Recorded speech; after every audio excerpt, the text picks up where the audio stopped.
Good day, everyone. Today, we are in chapter 4 and we will discuss about the models of corporate governance, which is composed of three models. First is the Anglo-US model, the Japanese model, and third is the German model.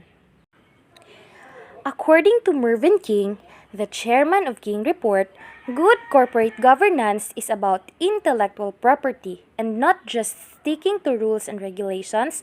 Capital flowed towards companies that practiced this type of good governance. Now, why is there a need for a model?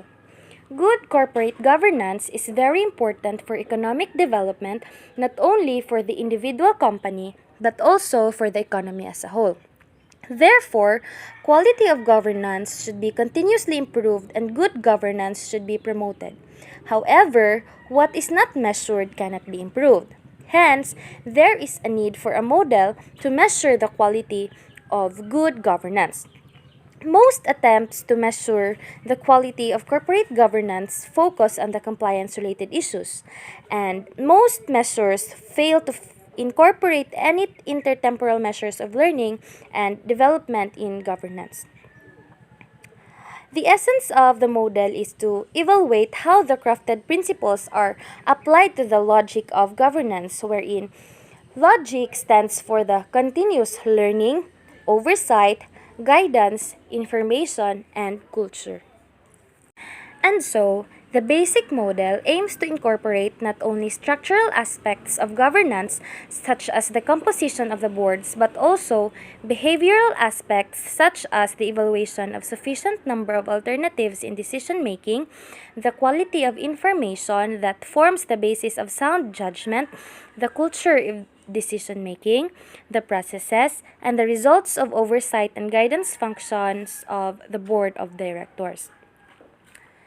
The model also seeks to check whether there is a sound, integrated approach to governance, whether the determined approach is deployed systematically throughout different processes and levels of the organization, whether the approach to governance brings the desired results and the results are benchmarked with the best-in-class examples, and whether there is a continuous monitoring of results that feeds into learnings and improvements. So now, let's proceed on the three models of corporate governance from developed capital markets. So, the corporate governance structure of stock corporations in a given country is determined by several factors.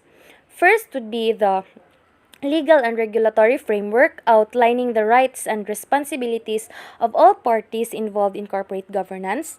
Second is the public acceptance of realities of the corporate environment in the country. And lastly is the each corporation's articles of association. So, in each country, the corporate governance structure has certain characteristics or constituent elements, which distinguish it from structures in other countries. So, researchers have identified three models of corporate governance in developed capital markets, and these are the Anglo-US model, the Japanese model, and the German model, and it is what I have mentioned earlier. The constituent elements of each model. So first, we have the key players in the corporate environment. Second, the share ownership pattern in the given country. Third would be the composition of the board of directors or boards in the German model. Next would be the regulatory framework. Fifth is the disclosure requirements for publicly listed stock corporations. The sixth is the corporate actions requiring shareholder approval. And lastly, the interaction among key players. So, the purpose of this chapter is to introduce each model, describe the constituent elements of each, and demonstrate how each developed in response to country-specific factors and conditions. Note that it is not possible to simply select a model and apply it to a given country. Instead, the process is dynamic.